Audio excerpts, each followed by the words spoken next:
So I saw Dungeons and Dragons: Honor Among Thieves, and I don't know. The story was weird, not in the sense that it was bad per se, rather, right, there wasn't a lot going for it. Pretty basic 3-act structure, which is fine. And I think that's where this movie really excels.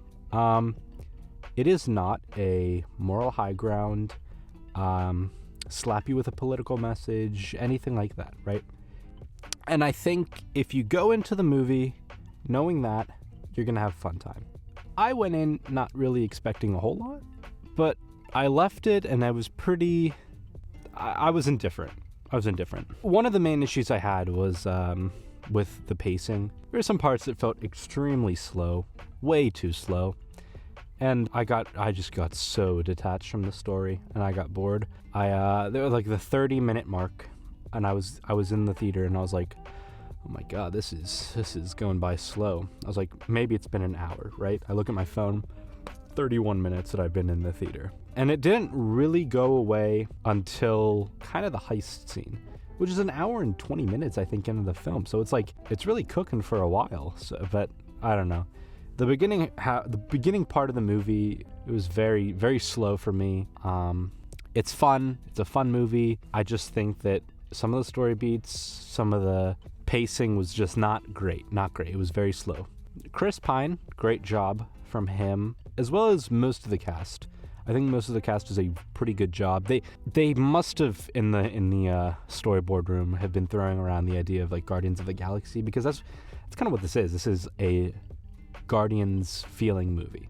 Going with the Guardians of the Galaxy approach to it, it worked. It was pretty convincing. I think Chris Pine again did a great job, because there's a bit of a difference between somebody saying something funny and then saying funny things, right? It's a fine line that you have to navigate, but I think Chris Pine does it pretty well, because you can write down funny dialogue, but if you're giving it to the wrong person, the jokes won't land. But you could also give somebody a pretty bland script, and just their natural wit will come out.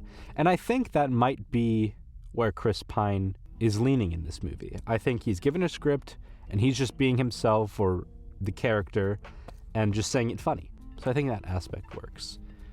The CGI was pretty bad, but I'll give the movie a little bit of leniency due to the fact that Marvel has just desensitized me with CG, and it's just been downhill. Marvel has unlimited funds to spend towards it. This movie doesn't. A lot, and I mean a lot, of sound issues.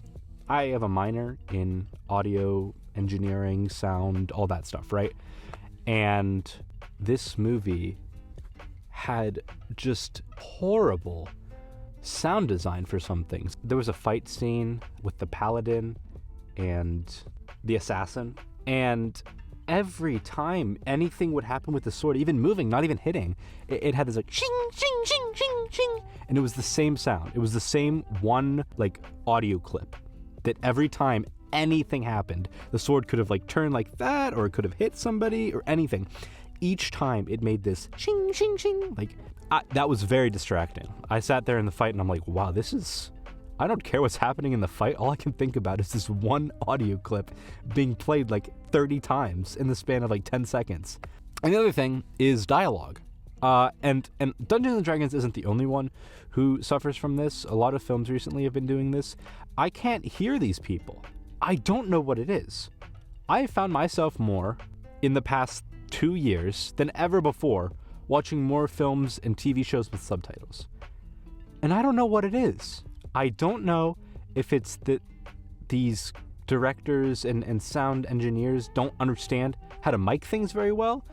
I don't know if there's too much of other sounds that muffle out, because you have this issue where a big giant something is happening, and then that goes down and the audio for the dialogue comes up. For instance, I'm thinking of the maze, and the maze has this like as the blocks come up and come down, and there's dialogue that's happening over this, like, oh, look out. And so the scene starts with the loud sound of the blocks coming up or going down, right? So it starts, and then in the middle, just abruptly, it kind of cuts out for the very small dialogue, right? So it's like, you know what I mean? People of Neverwinter, to the resumption of the High Sun Game. And then whenever the dialogue's finished, it goes back to the normal things. So it sounded like somebody just took the fader, went down when the audio came up, and then went back when the audio went out. And it was all in one scene. It wasn't like a cut. A lot of films have been having this issue recently where people cannot understand what people are saying anymore. And I think this movie suffers from that a lot. I don't mean to nitpick it because I understand that this is supposed to be a fun movie. This is something that I think if you're going to see it with friends, especially if you like Dungeons & Dragons. I had never gotten into it. I think the idea of it's cool with all the creation of it, but I can't sit there for 8 hours. I would lose my mind. I thought the movie was fun. Will I see it again? Probably not. Yeah, I'll give it a 6 out of 10. Don't forget to subscribe, like, comment, and I'll see you guys next week. Peace.